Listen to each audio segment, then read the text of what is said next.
So friends Canada के बारे में मैं बहुत बात करता हूँ। हालाँकि मैं खुद कनाडा ना मुझे वीज़ा मिला हुआ है, ना मैं कैनेडियन सिटीज़न हूँ, ना मैं पीआर होल्डर हूँ, कुछ भी नहीं हूँ। लेकिन मैं दुबई में रहते हुए कनाडा के बारे में इसलिए बात करता हूँ कि मेरे बहुत सारे फ्रेंड्स वहीं रहते हैं और कुछ मेरा आगे का प्लान कुछ इस तरह का था कि मैं सोच रहा था कि अपने बच्चों को आगे लेट्स से कनाडा भेजें और वहाँ पर कंपेयर टू यूएस इस वक़्त जो सिचुएशन थी वो ज़्यादा बेहतर थी और वहाँ पर बीइंग एन स्टूडेंट आपको आगे पाथ बहुत अच्छा मिलता है पासपोर्ट लेने का और इमिग्रेशन का।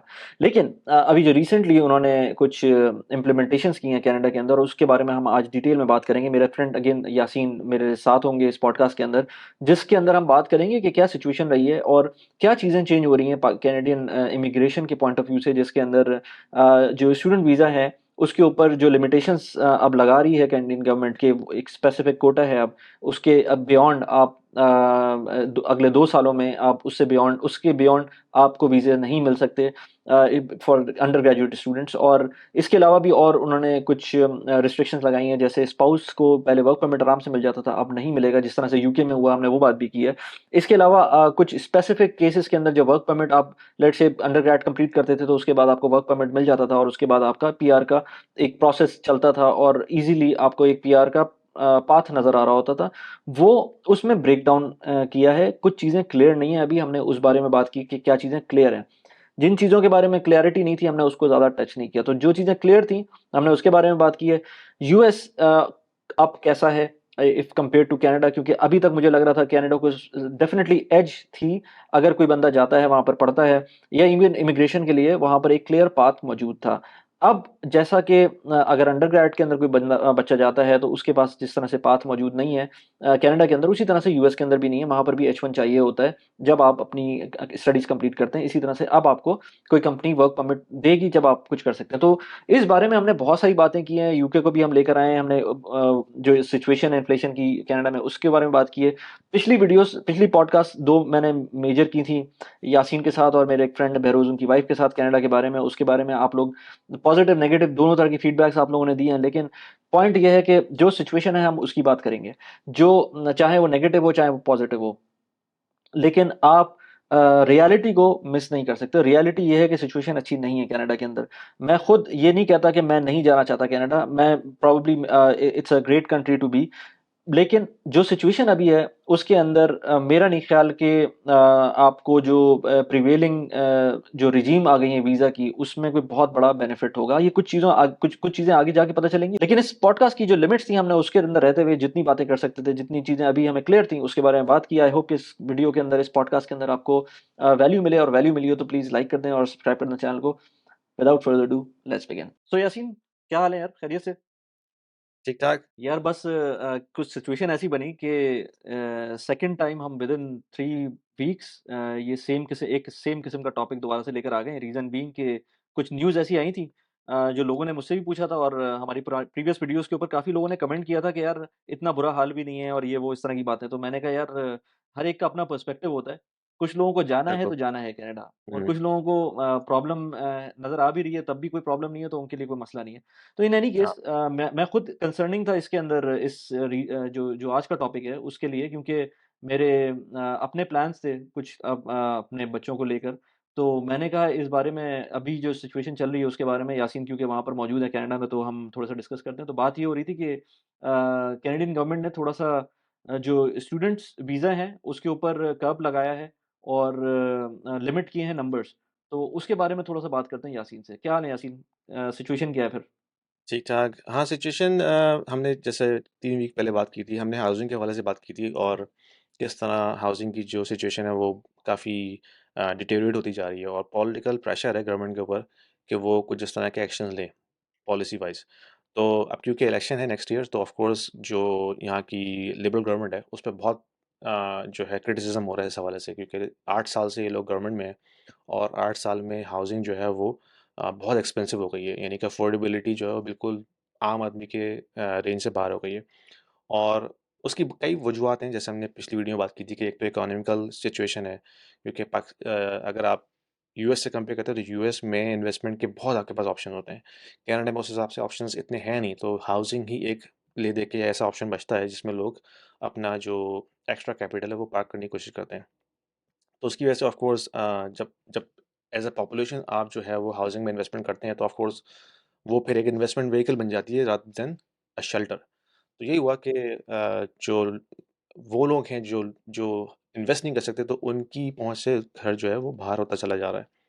और फिर इमिग्रेशन लास्ट 2 इयर्स में इतनी फुल स्केल पे ऑन हो गई है, तो उससे और प्रेशर बढ़ा है हाउसिंग के ऊपर। अब जो लोग आ रहे हैं, चाहे वो परमानेंट रेज़िडेंट्स हों या वर्क परमिट होल्डर हों या स्टूडेंट हों, उनको तो घर चाहिए ना रहने के लिए। और ज़्यादातर लोग आते ही मेट्रोपॉलिटन सिटीज़ में, वैंकूवर में, टोरंटो में या मॉन्ट्रियल में।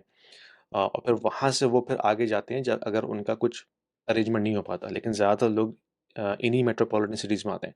तो उसकी वजह से ऑफ कोर्स हाउसिंग पे बहुत इम्पैक्ट पड़ा है। रेंटल जो इन्फ्लेशन है, वो 22% ऊपर गई है लास्ट 2 इयर्स में, जो कि काफ़ी एक्सपेंसिव है। Cumulative cumulative 22%। क्यूमुलेटिव, हाँ। ओके। तो अब सैलरीज़ तो लोगों की इतनी नहीं बढ़ी, या जो हुँ, इमिग्रेंट्स आ रहे हैं या स्टूडेंट्स आ रहे हैं, वो तो एक लिमिटेड कैश लेके आते हैं ना शुरू में सर्वाइव करने के लिए। उनको आते के साथ ही फ़ौरन जॉब तो नहीं मिलती। हुँ। तो इतनी रेंटल इन्फ्लेशन काफ़ी जो है वो एक्सपेंसिव होती जा रही है। तो बहुत प्रेशर है पॉलिटिकल गवर्नमेंट के ऊपर। तो इसलिए गवर्नमेंट ने ये अब स्टेप लिया है कि उन्होंने इंटरनेशनल स्टूडेंट जो कि टेम्परेरी वर्कर्स कहा जाता है इनको, उन पे उन्होंने कैप लगाया। क्योंकि अगर हम पीछे थोड़ा-सा जाते हैं तो हम देखते हैं कि जो स्टैट्स कैनाडा जो उनका ऑर्गनाइज़ेशन है जो डाटा को जो है वो कैलकुलेट करते हैं, मेरे ख़्याल में लास्ट ईयर तक वो जो टेम्परेरी वर्कर्स हैं उनको वो काउंट ही नहीं कर रहे थे अपनी पॉपुलेशन ग्रोथ के अंदर। और उनकी असम्पशन ये थी कि जो टेम्परेरी वीज़ा होल्डर्स हैं, चाहे वो वर्क परमिट होल्डर्स हों या स्टूडेंट हों, वो अज़्यूम कर रहे थे कि वो आएँगे, अपना जो 2-3 साल का पीरियड है वो गुज़ार के वापस चले जाएँगे। ये उनकी असम्पशन थी जिसकी वजह से वो उनको काउंट ही नहीं कर रहे थे अपनी स्टैट्स के अंदर। तो उनको काउंट नहीं कर बेसिकली रहे थे आगे की प्लानिंग के अंदर भी, कि वो लोग हैं तो हाँ, वो रहेंगे। अच्छा। एग्ज़ैक्टली जो स्टैट्स कैनाडा जो नंबर पब्लिश करता है वो नेशनल स्टैटिस्टिक्स है ना, फिर वो आगे जाती हैं सिटी प्लानिंग में, म्युनिसिपल प्लानिंग के अंदर, फेडरल प्रोविंशियल लेवल के ऊपर। तो फिर आगे वही डाटा यूज़ होता है तमाम फोरकास्ट के अंदर। तो जब आप अंडर पॉपुलेशन काउंट कर रहे हैं अपनी, और ये कोई 1 लाख या 2 लाख की बात नहीं, ये पूरे 1 मिलियन फिगर जो है वो अंडर काउंट हुआ है। तो एक सीआईबीसी की न्यूज़ आई थी जिसमें उन्होंने ये न्यूज़ ब्रेक की थी कि भई जो मेथड यूज़ कर रही है स्टैट्स कनाडा वो फ्लॉड है, क्योंकि आप उसमें टेम्परेरी वर्कर्स को काउंट ही नहीं कर रहे। और एक अंदाज़े के मुताबिक हम भी जानते हैं कि जो लोग भी यहाँ आते हैं एज़ अ स्टूडेंट या वर्क परमिट होल्डर्स, उनमें से मेरे ख़्याल में 99.9% लोग तो जाते ही नहीं हैं, वो यहीं रुकते हैं। बिल्कुल, बहुत कम ऐसे होते होंगे बिल्कुल। जो वापस जाते हैं। तो इसका हुँ, मतलब वो एक बहुत बड़ी तादाद में लोग ऐसे हैं जो अंडर द रडार हैं, और वो आ रहे हैं और वो यहाँ पे सिटीज़नशिप ले रहे हैं और यहीं पे रुक रहे हैं। तो वो वन्स वो उ सिटीज़नशिप ले लेते हैं या पीआर ले लेते हैं तब वो काउंट होंगे उस टाइम पर, लेकिन उससे पहले वो काउंट नहीं हो हाँ, रहे होते हैं। बिल्कुल। ठीक है। जब उनका स्टेटस चेंज होता है तब वो फिर काउंट होते हैं। यानी कि हुँ, स्टूडेंट पे कोई आया, उसने 2 या 3 साल गुज़ारे, फिर उसने हुँ, हो हुँ, सकता है वर्क परमिट ले लिया। वर्क परमिट भी टेम्परेरी होता है। जब वो पीआर हुँ। पे जाता है देन फिर वो उस जो अम्ब्रेला है उसके अंदर आता है। तो वो 5 तो साल का ऑलमोस्ट 5-6 साल का तो पीरियड गायब ही हो गया ना, वो बंदा आगे की ऑन प्लानिंग में एवरेज आएगा ही हाँ, नहीं 5 साल 5-6 तो नहीं, साल। लेकिन हाँ 3 से 4 साल तो कुछ लोगों को लग जाते हैं। हाँ, तो मतलब अगर लेट मैं अंडरग्रेड के किसी स्टूडेंट की बात करूँ तो हुँ, वो वर्क परमिट तक और उसके बाद पीआर तक मेरे ख़्याल से 4 साल 5 साल तो हाँ, हाँ, लग जाएँगे। हाँ। हाँ, हाँ, बिल्कुल। तो इसकी वजह से बहुत क्रिटिसिज़्म हो रहा था गवर्नमेंट के ऊपर। तो गवर्नमेंट ने फिर ये अब ये रूल लेके आए हैं कि भई अब जो इंटरनेशनल स्टूडेंट्स हैं, उन पे वो कैप लगा रहे हैं कि पहले तो जैसे फॉर एग्ज़ाम्पल अगर 500,000 एप्लीकेशंस आई थी लास्ट ईयर, तो अब वो उनको 35% रिड्यूस कर रहे हैं, अच्छा। 2024 में और 2025 में 2 साल के लिए। हुँ, तो हुँ। जो फिगर उन्होंने बताई है वो है 360,000 एप्लीकेशंस। तो 1 साल में ओके। सिर्फ़ इतनी एप्लीकेशंस ही अप्रूव होंगी, इससे ज़्यादा नहीं। और अगर जैसी वो लिमिट रीच हो जाती है तो फिर वो उसको फिर रोक रोक देंगे उस साल के लिए, फिर वो नेक्स्ट ईयर हो सकता है वो काउंट हो। अभी डिटेल्स जो हैं बहुत ज़्यादा आई नहीं है, तो हो सकता है मज़ीद डिटेल्स हमें बाद में पता चलें।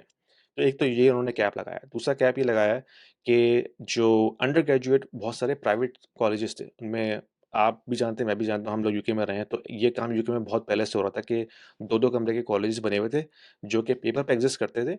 और मैप में आपको नज़र आएगा कि भई वो कॉलेज एग्ज़िस्ट करता है, लेकिन वो इन रियलिटी वो कॉलेज नहीं है। वो बेसिकली एक तरह की फ़ॉर्मेलिटी है कि भई आप वहाँ जाके कोर्स में एनरोल हो जाएँ, और उस बेस पे जो है उनके पास एक लाइसेंस ताकि वो वर्क परमिट आपको एक पाथ दे सकते थे कि भई आपने एक किसी कॉलेज से कोई भी कोर्स किया, डिप्लोमा किया अंडर ग्रेजुएट, और उसकी कंप्लीशन के बाद आप वर्क परमिट के लिए अप्लाई कर सकते हैं।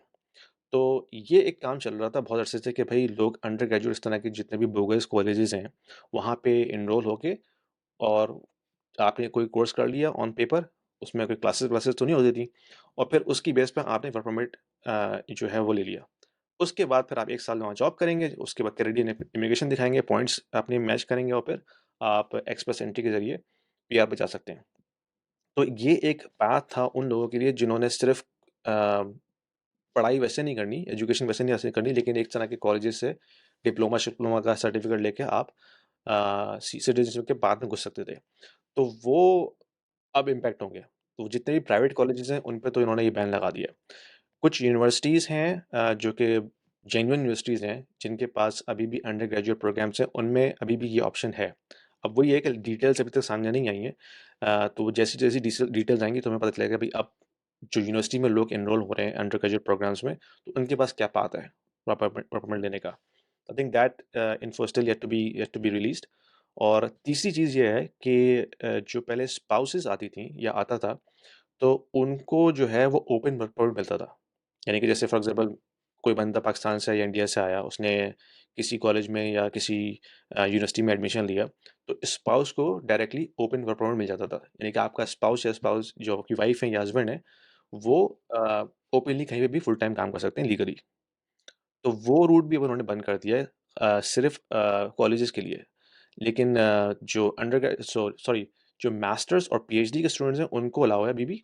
लेकिन जितने भी अंडर ग्रेजुएट स्टूडेंट्स हैं, अब वो अपनी वाइफ़ को काम नहीं करवा सकते फुल टाइम ईज़िली। राइट। तो ये तो 3 ये चीज़ें तो उन्होंने की हैं। हाँ, इसके बाद तो ये ऑफ़ तो कोर्स पैनिक मच गया स्टूडेंट्स के दरमियान। हाँ, तो ये तो उसी तरह की सिनेरियो हो गया जो यूके ने अभी रिसेंटली किया कि उन्होंने भी इस पे क कारपेट उन्होंने तो एक्चुअली मास्टर्स एंड अंडरग्रेड को कोई डिस्टिंग्विश नहीं किया। आई थिंक वो सब में ही उसके अंदर उसने कहा है कि आप if you are coming as an spouse you can not work at all. तो वो एक मसला यूके का हुँ, वो है। प्लस ये कि उन्होंने एक और चीज़ भी की थी अभी रिसेंटली कि अगर आपकी सैलरी £40,000 से या 13 38 39 40 समथिंग लाइक दैट इतनी एनुअल नहीं है।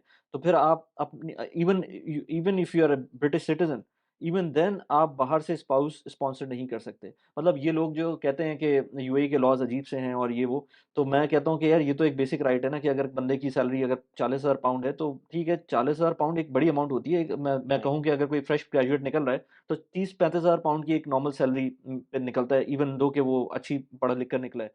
तो £40,000 इज़ नॉट अ स्मॉल मेरा अमाउंट।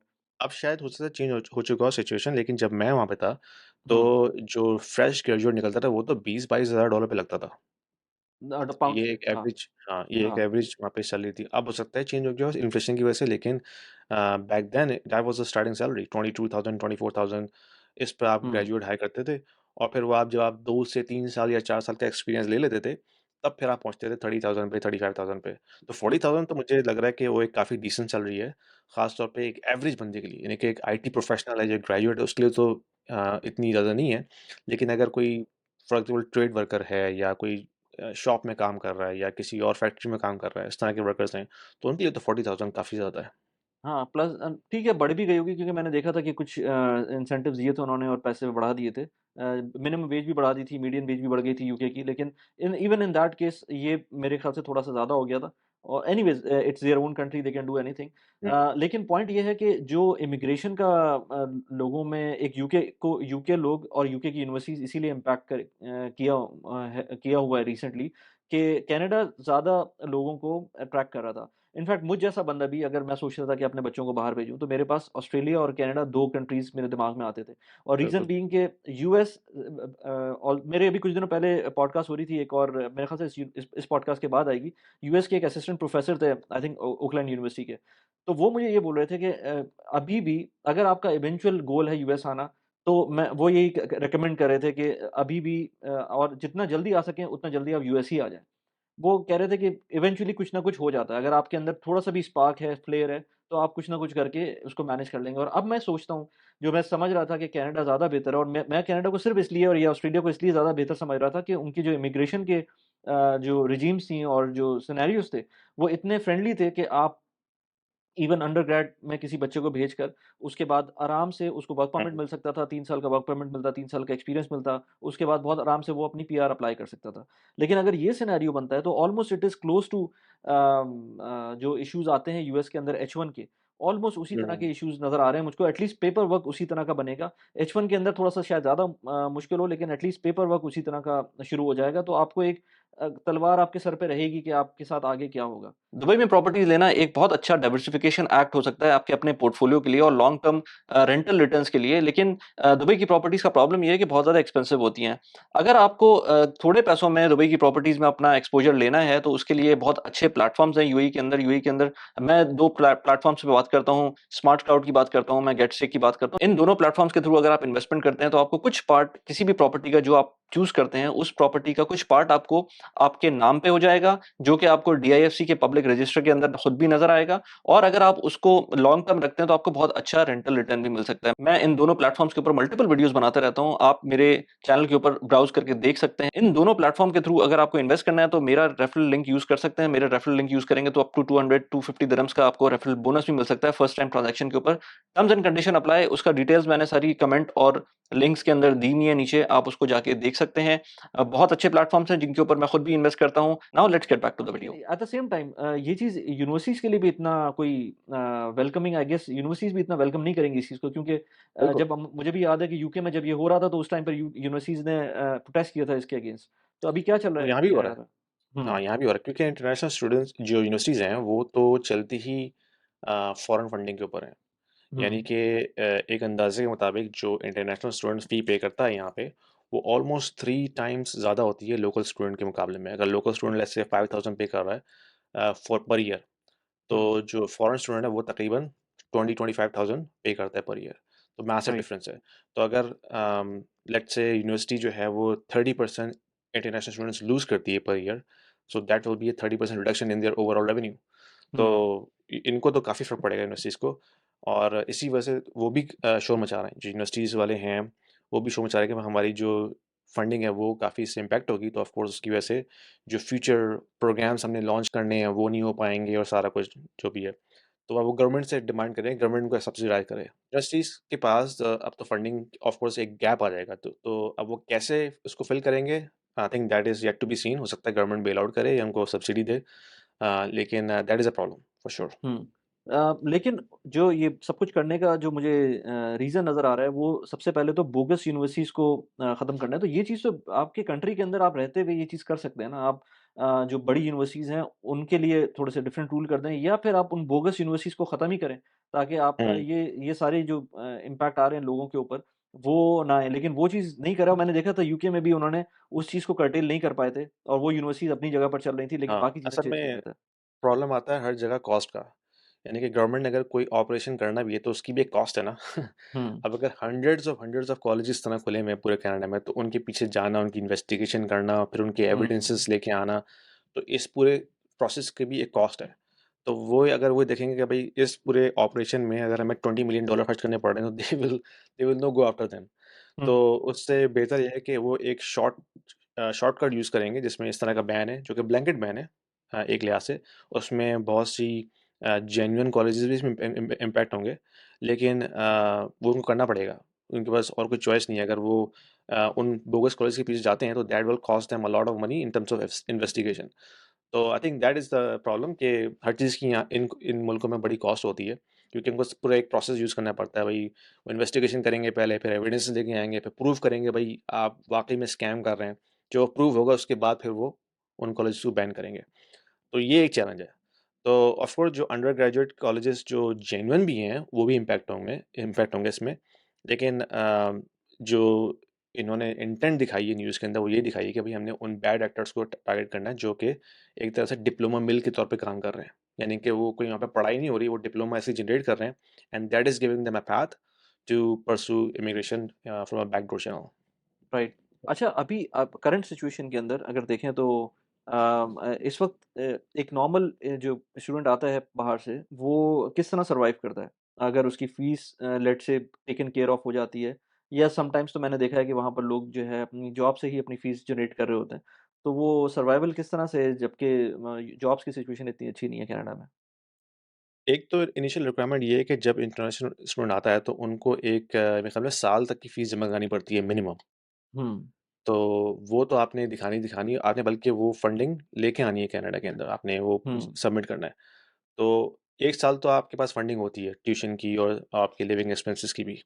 लेकिन हाँ, उसके बाद जो सब्सीक्वेंट आपके पास चार्जेज़ होंगे, वो आपने खुद जनरेट करने हैं या जो भी आपने उसकी फंडिंग अरेंज करनी है। तो ज़्यादातर स्टूडेंट्स फिर ये करते हैं, जॉब्स करते हैं पार्ट टाइम या अपने ऑफ क्लासेस के दौरान। तो बहुत से ऐसे आपको ऊबर ड्राइवर्स नज़र आएंगे जो स्टूडेंट्स होते हैं ज़्यादातर, जो डिलीवरी कर रहे हैं या किसी और शॉप पे काम कर रहे हैं, तो वो फिर इस तरह की जॉब्स करके सर्वाइव करते हैं। कितना कितना आजकल कितनी वेजेस मिलती हैं, आइडिया है कुछ?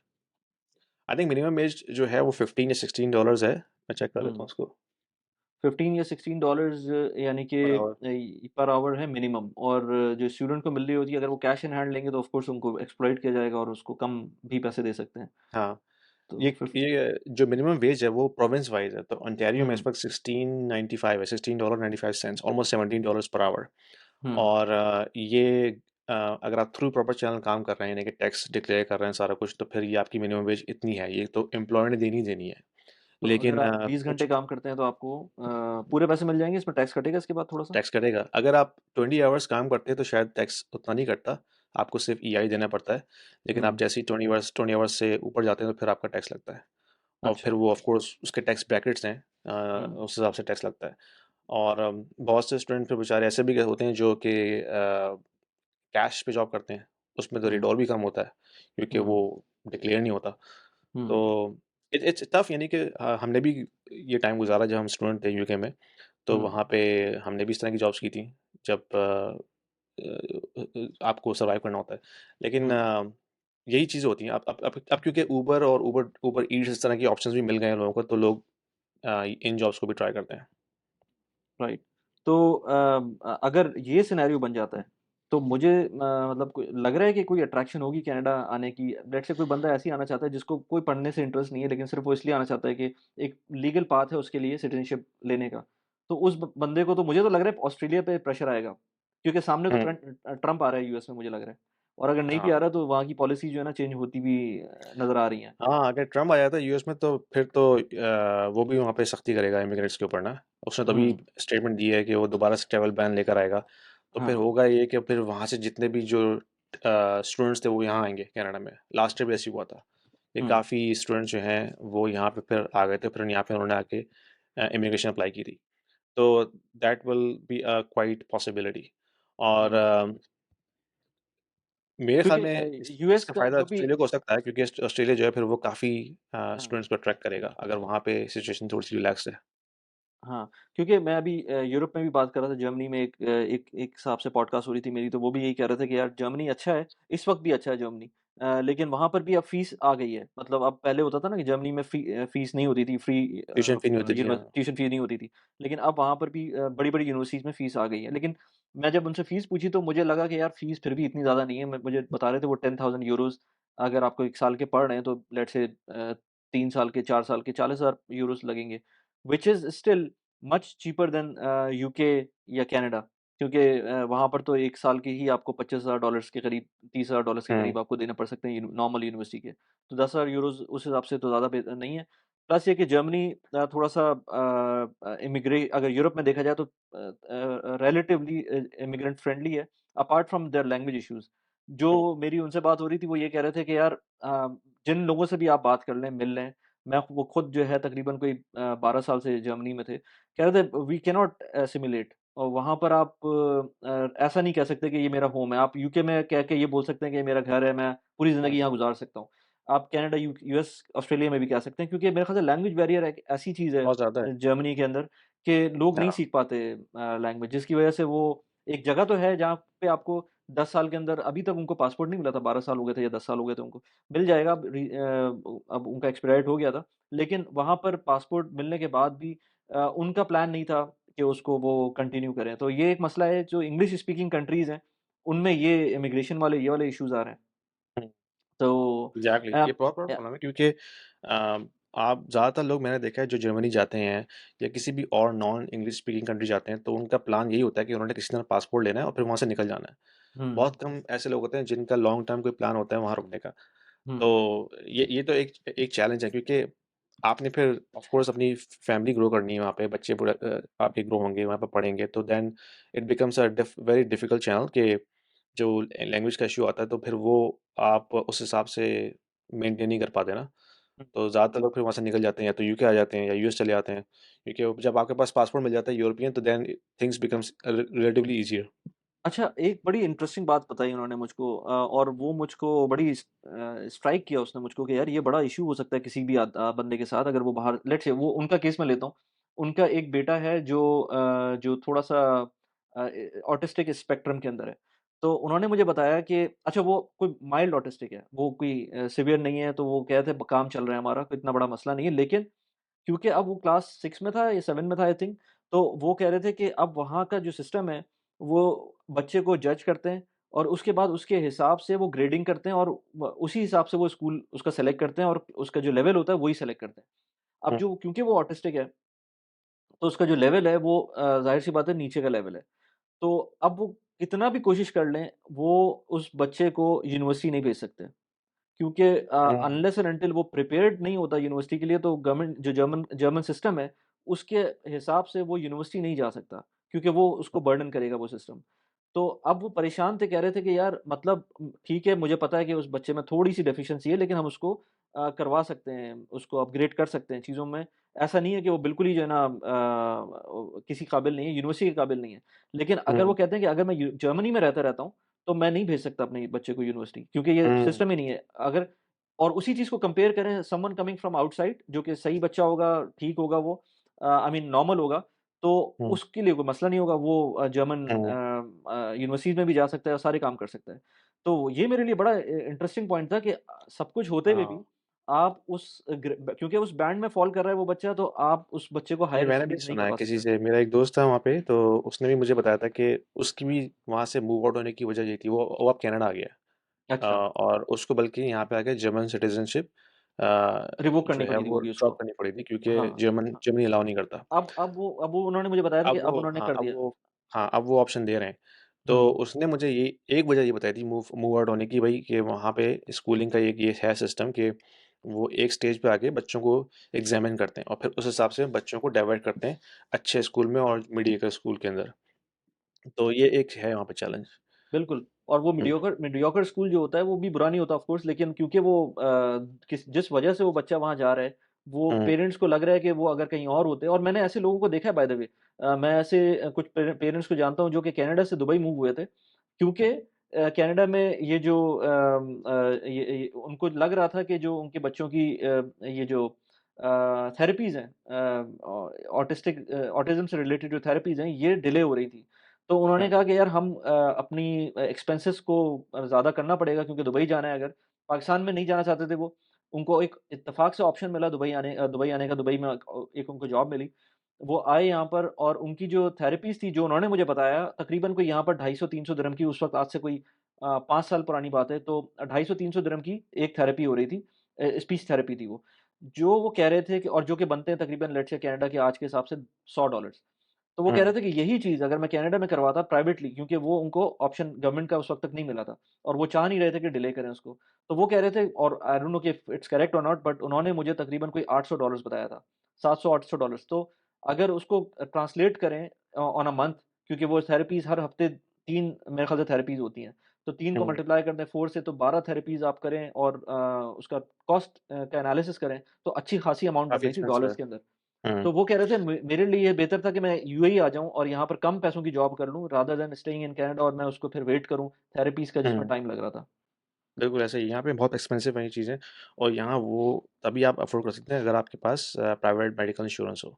ज़्यादातर लोगों के अक्सर लोगों के पास एम्प्लॉयर इंश्योरेंस होती है, तो वो उससे काफ़ी हद तक कवर हो जाता है, लेकिन अगर आपके पास वो नहीं है तो फिर यहाँ पे बहुत एक्सपेंसिव है इसको अफ़ोर्ड करना।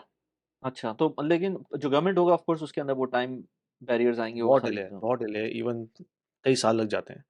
हुँ। गवर्नमेंट का एक फंडिंग प्रोग्राम होता है, उसके लिए जो अप्लाई करते हैं, उसके अप्लाई करने के बाद भी 2, 3, 4 साल कितने लगते हैं, हू नोज़? फिर ओह! जाके आपको अच्छा। फंडिंग सपोर्ट मिलना शुरू होती है। उस फंडिंग की बेस पे फिर आप चीज़ें जो है वो फंड करते हैं, चाहे वो थेरेपीज़ हों या आपको कोई इक्विपमेंट चाहिए बच्चे की हेल्प के लिए, तो वो तो फिर और उसके बाद पॉइंट शुरू यही होता है है। कि जिस टाइम पर इस कंडीशन में अगर आप 1 महीने, 2 महीने, 3 महीने भी डिले करते हैं तो वो हुँ, बहुत प्रेशियस टाइम होता है। उसमें आप बिल्कुल, फिर वेट नहीं कर सकते इस काम का। बिल्कुल। राइट। तो अच्छा अगर हम दोबारा से उस पे आएँ ऑप्शंस पे, तो अगर हम हुँ। यूएस का ऑप्शन लें किसी स्टूडेंट के लिए और या compare to that in Canada तो अभी भी कनाडा बेहतर है या अभी यूएस का अगर आई थिंक देखें तो यूएस वो is one of the best option यानी कि हुँ, I think I would say US is the best option, क्योंकि हुँ, यूएस आपको जो है ना वो लॉन्जेविटी, हाँ, लॉन्जेविटी लॉन्जेटिविटी का एक हाँ, पाथ देता है। हाँ, हाँ, क्योंकि इन द एंड जो अपॉर्चुनिटीज़ हैं वो सबसे ज़्यादा यूएस में है जॉब्स की भी, बिज़नेस की भी। फिर वहाँ पे जो है वो ऑफ कोर्स यूएस का जो सैलरी स्केल है वो काफ़ी बेहतर है, टैक्सेस कम है। तो अगर आप कंपेयर करें यूएस को ओवरऑल, चाहे यूरोप से, ऑस्ट्रेलिया से या कनाडा से, तो ऑफ कोर्स सबसे बेस्ट ऑप्शन वही है। लेकिन उनका जो पाथ है सिटीज़नशिप का वो काफ़ी लंबा है। तो वो एक थोड़ा-सा डाउनसाइड है कि भई अगर आपने यूएस में जाना है तो आपको इतना लंबा टाइम वेट करना पड़ेगा कि आप जाके वहाँ पे पासपोर्ट वगैरह लेके सेटल हो सकें। लेकिन ऑन द अदर साइड आपके पास अपॉर्च्युनिटीज़ काफ़ी ज़्यादा होती हैं, यूनिवर्सिटीज़ की भी, जॉब्स की भी। अ, ऑफ कोर्स टैक्सेस कम है, सैलरी स्केल अच्छा है, लिविंग स्टैंडर्ड वहाँ पे बहुत बेहतर हैं, मौसम बेहतर है। तो ये तमाम चीज़ें आपको बहुत अट्रैक्ट करती हैं। कनाडा में हाँ, ये है कि आपको जो जो पाथ है सिटीज़नशिप का वो काफ़ी शॉर्ट है। कंपैरेटिवली तो वो तो आप अचीव कर सकते हैं, लेकिन ऑन दी अदर साइड फिर आपको दूसरी चीज़ें पे सैक्रिफाइस करना पड़ता है, जैसे अपॉर्चुनिटीज़ कम हैं यहाँ पे, लिमिटेड है, हाई टैक्सेस हैं। फिर इसके अलावा जो लिविंग स्टैंडर्ड ओवरऑल है वेदर के हिसाब से, हाउसिंग की कॉस्ट काफ़ी ज़्यादा है, तो वो फिर सारी चीज़ें आपको बैलेंस करनी पड़ती हैं। तो अगर कोई मुझसे पूछे तो मैं तो सबसे पहले ऑफ कोर्स यूएस का ही नाम लूँगा कि US is the best option.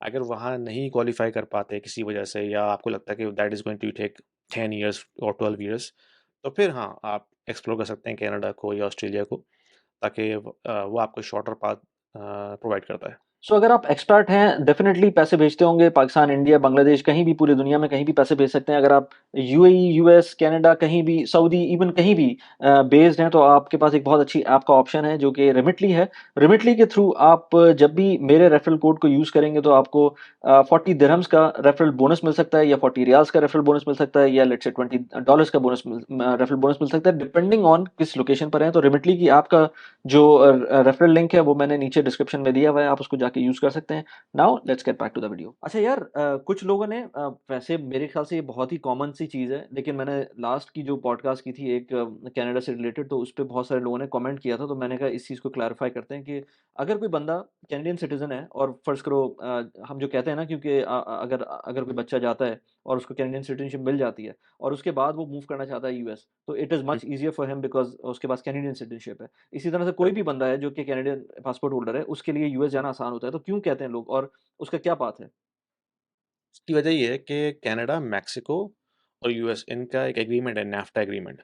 हुँ, उसके मुताबिक ये सिटीज़न्स जो हैं वो ईज़िली ट्रैवल कर सकते हैं अपनी कंट्रीज़ में।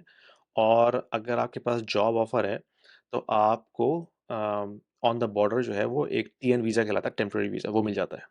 फॉर एग्ज़ाम्पल अगर मैं कैनेडियन सिटीज़न हूँ, मेरे पास कैनेडियन पासपोर्ट है और मैंने जॉब अप्लाई की यूएस में, मुझे जॉब ऑफ़र हो गई।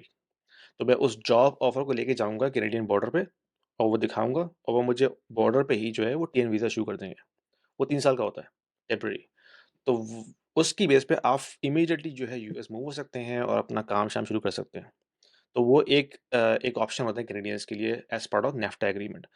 लेकिन उसमें एक चैलेंज ये होता है कि वो आपको ग्रीन कार्ड का पाथ नहीं देता।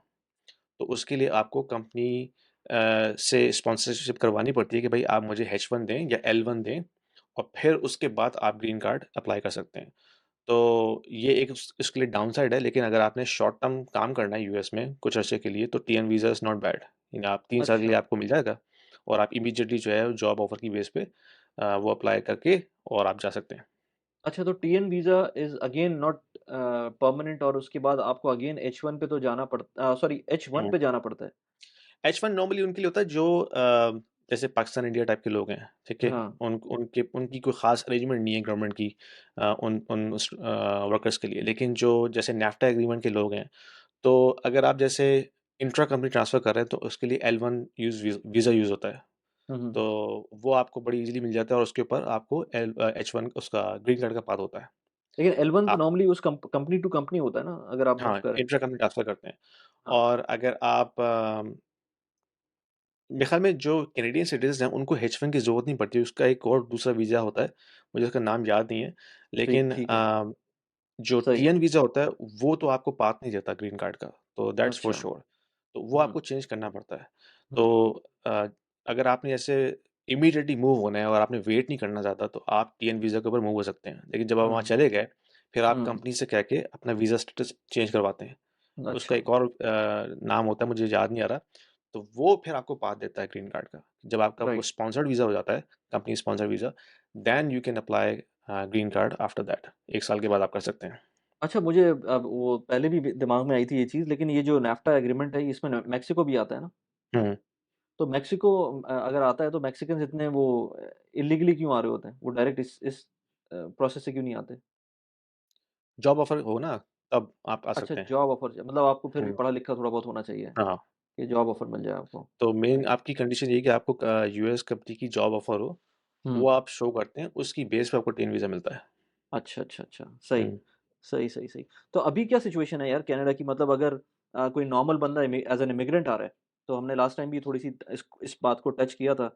लेकिन कोई हुँ, इमिग्रेंट आ रहा है जो कि अपनी फैमिली के साथ आ रहा है और he is not actually having any kind of job in hand वो वहाँ जाके जॉब सर्च करेगा। तो उसको कितना टाइम चाहिए इस सारे प्रोसेस के अंदर कि वो वहाँ पहुँच कर अपने सारी चीज़ें सही करे और उसके बाद जॉब स्टार्ट करता है और जॉब मिलती है उसको एक मीडियोकर टाइप की जॉब मिलती है। तो हुँ। वो गुज़ारा कैसे होगा जो इन्फ्लेशन के बहुत हालात मुश्किल हैं? है। बहुत मुश्किल है, ख़ास तौर पे जो मेन सिटीज़ हैं, टोरंटो, वैंकूवर, वहाँ तो बहुत मुश्किल है क्योंकि लिविंग कॉस्ट इतनी ज़्यादा हो चुकी है कि एक एवरेज जो रेंट है, 1 बेडरूम कॉन्डो का, वो अराउंड 2200 है। उफ़! तो अब आप ये सोचें कि डाउनटाउन की इस बात हो रही है? ये मैं जीटीए की बात कर रहा हूँ अच्छा, ऑन अच्छा। एवरेज।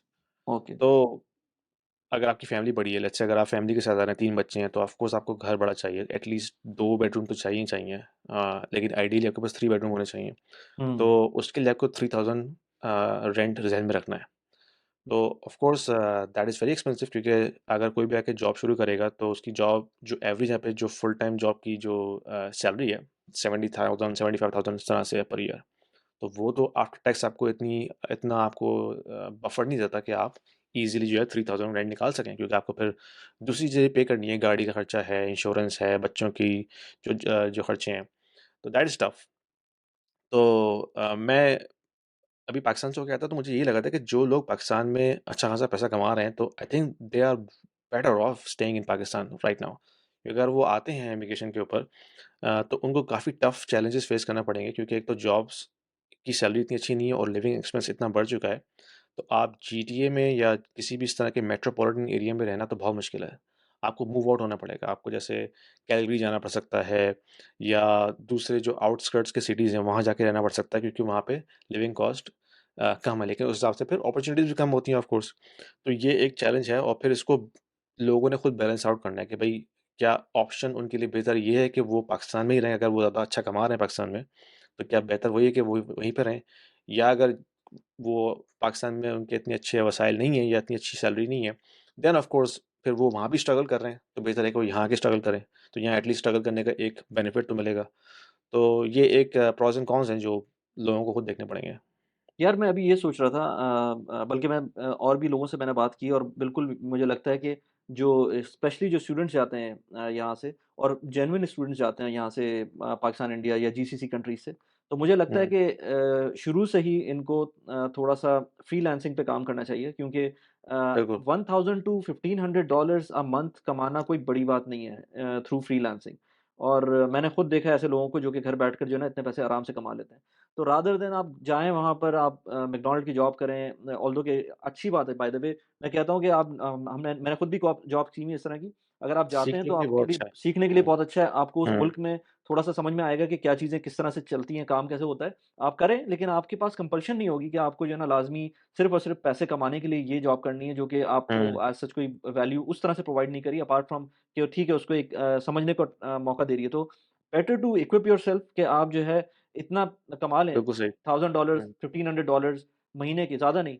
हुँ, इतने अगर आप कमा सकते हैं तो आपका लिविंग एक्सपेंस तो निकल जाएगा बीइंग एन स्टूडेंट और हाँ। उसके बाद फिर आप अपना कंटिन्यू कर सकते हैं। आपके पास क्वेश्चन होना चाहिए इस तरह का कि आप डेस्परेट ना हो। हुँ, ये तुमने बहुत अच्छी बात की है कि फ्रीलांसिंग या थ्रू इंटरनेट आप इस तरह के काम कर सकते हैं जिससे आप इजीली अगर $1000 या $1500 निकाल सकते हैं तो दैट्स वेल वेल इनफ क्योंकि उससे आपके जो इमीडिएट एक्सपेंसेस हैं जैसे कि रेंट का एक्सपेंस अगर आपने रूम भी शेयर किया हुआ है किसी के साथ तो आप इजीली इसको अफोर्ड कर सकते हैं। तो that that is a good option कि अगर आपके पास इस तरह का सेटअप बना हुआ है ऑलरेडी यहाँ आने से पहले ही तो फिर आप डेस्परेट नहीं है ना कि आपने यार जाके बस जॉब करनी करनी है। जैसे ही बिल्कुल। मिल जाए। तो फिर आप हुँ, करेंगे सिर्फ़ अपने आप को थोड़ा-सा एंगेज करने के लिए कि भई मैं थोड़ा सोसाइटी में भी एंगेज हूँ, ताकि हुँ, मुझे हुँ। पता चले कि लोग किस तरह काम कर रहे हैं, कि कल्चर क्या बिल्कुल। है, किस तरह डील करते हैं लोगों से। एग्ज़ैक्टली, तो that exactly. Is also very learning good learning experience. हाँ, बिल्कुल, मैंने मैंने इस तरह से किया क्योंकि मतलब अपने ब बच्चों को भी मैं इस तरह से कहता हूँ कि थोड़ा-सा उनको हुँ, एंगेज करता हूँ अपनी कामों में और मेरा जो ये पूरा यूट्यूब का सेटअप है, उसके अंदर वो लोग भी थोड़ा-सा इन्वॉल्व हो जाते हैं इसी वजह से। और मुझे लगता है कि जब वो लोग इन्वॉल्व होते हैं, तो वो सीख ही रहे हैं उसके अंदर और हाँ, ये कुछ बिल्कुल। स्किल्स ऐसी बाय द वे कुछ स्किल अब एआई की वजह से चीज़ें इतनी जल्दी चेंज हो रही हैं कि मैंने कुछ अरसे पहले कुछ लोगों से कोटेशन ली अपनी कुछ कामों के लिए और विदिन 2-3 वीक्स मैं सिर्फ़ डिलिब्रेशन कर रहा था कि मुझे करना चाहिए, नहीं करना चाहिए। कुछ एआई टूल्स मुझे ऐसे मिले हैं कि वो पूरी जो मेरी वर्किंग थी वो सारी खत्म हो गई क्योंकि अब जो काम मैं सोच रहा था कि 8 से 10 घंटे लगेंगे मुझको करने में, वो मुझे एआई की वजह से 2 घंटे से 3 घंटे मेरे पास आ गए। तो एआई से जो ऐसा ही है। लोग डर रहे हैं वो गलत कर रहे हैं। मेरे ख़्याल से एआई से को एम्ब्रेस करना चाहिए और उसके थ्रू काम करना चाहिए। और जो लोग मेरे ख़्याल से जो प्रॉब्लम में आएँगे वो लोग आएँगे जो एआई को यूज़ नहीं कर रहे। हाँ, एआई को यूज़ करते हुए आप अगर अपना काम इम्प्रूव कर सकते हैं, क्विक कर सकते हैं, जो भी उसमें इम्प्रूवमेंट ला सकते हैं वो ले आएँ और उसके बिल्कुल ऐसा बाद ही है। डरने की बजाय आप उसको हाँ, अपने बेनिफिट में यूज़ करें। ऐसा ही है। अभी मैं प्रीटी मच जितने भी मेरे कोलीग्स हैं वर्क प्लेस पे, वो किसी न किसी शेप और फॉर्म में चैट जीपीटी यूज़ कर रहे हैं। हुँ, अपने किसी भी प्रपोज़ल राइटिंग के अंदर या कोई भी ईमेल राइटिंग करनी है या कैंपेन रन करनी है, तो उसमें चैट जीपीटी ऑलमोस्ट यूज़ हो रहा है एट एट ऑल लेवल्स। फिर अभी मैंने एक एआई टूल देखा था ओपस, शायद तूने भी देखा हो। हाँ, तो वो क्या हाँ, करता है कि वो शॉर्ट्स जनरेट कर देता है आपकी लॉन्ग फॉर्मेट वीडियोज़ को और like hmm, within a matter of minutes. आप बस वो हुँ, लिंक दें अपना यूट्यूब का उसके अंदर और it can generate the video itself, the title, उसकी डिस्क्रिप्शन, एवरीथिंग। हाँ, वो लेकिन खुद बना मसला के ये आपको था कि देता है। वो उर्दू कंटेंट अभी नहीं हाँ, रिकॉग्नाइज़ कर रहा था उसमें उस तरह उर्दू से। सपोर्ट नहीं है, इसके लिए हाँ, इंग्लिश अगर आपके पास लैंग्वेज है तो फिर वो कर देता है।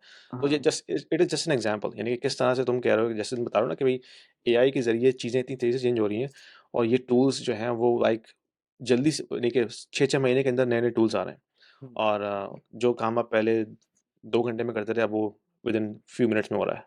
हाँ, बल्कि मैं लोगों से बोलता भी हूँ कि भाई मुझको तो क्रिप्टो अभी तक समझ नहीं आई है, ना एनएफटी समझ में आया है मुझको।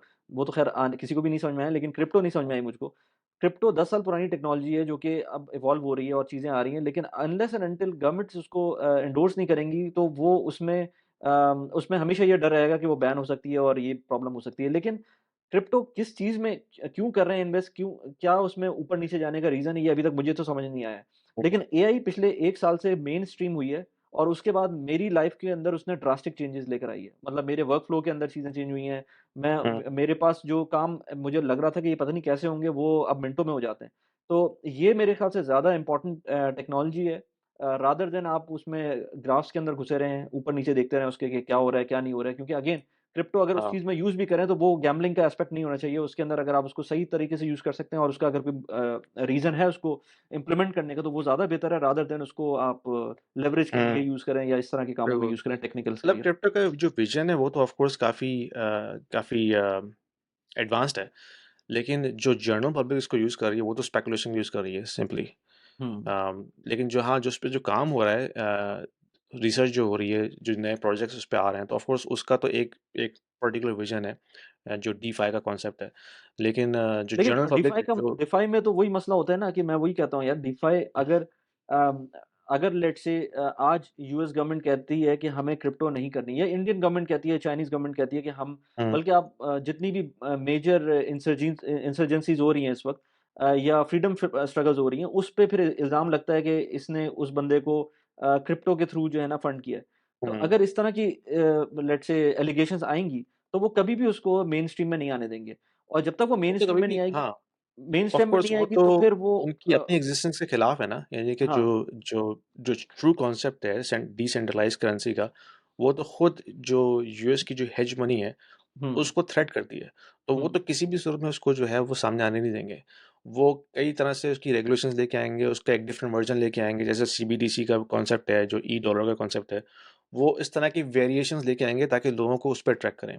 लेकिन वो कभी भी फुल फुल फॉर्म में बिटकॉइन को एंडोर्स नहीं करेंगे क्योंकि वो तो खुद उनकी जो अपनी एक्जिस्टेंस है उसको थ्रेट करती है। तो ये तो होगा। ये तो नहीं लेकिन लाज़मी अगर बात है। अगर उन्होंने एंडोर्स कर भी दिया for some reason just for the hmm, sake of saying तो फिर तो क्रिप्टो का वो पूरा खत्म ही हो जाता है ना।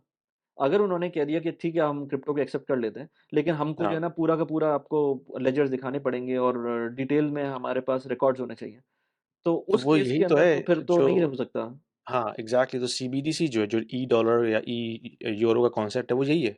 वो हुँ, government controlled crypto currency crypto है। करेंसी है। हाँ। हाँ, तो इसमें गवर्नमेंट के पास सारा कंट्रोल होगा, उनके पास सारी विज़िबिलिटी की लेजर की, वो बेसिकली सेंट्रलाइज़्ड लेजर है, वो डिसेंट्रलाइज़्ड नहीं है।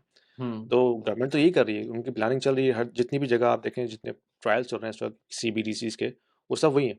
हुँ, तो जो गवर्नमेंट ऑथराइज़्ड चीज़ें होंगी, उनमें तो गवर्नमेंट का कंट्रोल होगा। लेकिन जो जैसे दूसरे प्रोजेक्ट्स हैं बिटकॉइन के या इथेरियम के, वो तो अभी वैसे ही हैं, बिल्कुल डिसेंट्रलाइज़्ड। इसमें कंट्रोल जो है, वो गवर्नमेंट का नहीं है बिल्कुल भी। तो वो तो हमेशा से उसको जो है वो थ्रेट करने की कोशिश करेंगे, उसको जो है वो पुश करेंगे और उसके अगेंस्ट इस तरह की दूसरी ऑप्शन लेके आएँगे जिसमें वो जो जो जनरल पब्लिक है उसको लेकर आएँ। लेकिन जो अगर हम जनरल पब्लिक का सेंटिमेंट अभी देखते हैं, वो तो सारा स्पेकुलेटिव है। यानी कि जो प्राइस देख के जो प्राइस मूवमेंट हो रही है, दैट इज़ ऑल स्पेकुलेटिव। चलो यार Yasin, thank you very much, thanks for appearing on this podcast, और ट्राई करेंगे एज़ सून एज़ पॉसिबल इस पॉडकास्ट को अपलोड कर दें। मेरी पॉडकास्ट का थोड़ा-सा वो लाइन अप हुई भी होती हैं चीज़ें, हुँ, तो बिल्कुल। होपफुली हम उसको कर दें अपलोड। और बाकी लोगों से प्लीज़ यासीन के चैनल को, इंग्लिश के चैनल को और उर्दू के चैनल को, दोनों को सब्सक्राइब कर सकते हैं। Yasin, ending thoughts, anything you like to say? बस यही है कि strive hard, never give up. काफ़ी चैलेंजिंग टाइम्स हैं अक्रॉस द वर्ल्ड। ये जो जंग हो रही हैं, वॉर्स हो रही हैं, तो उसकी वजह से ऑफ कोर्स एक ग्लोबल डिसऑर्डर आ रहा है, लेकिन we should always keep striving for our success और या keep keep keep working hard. चलो यार, thank you very much, thank you. Thank you.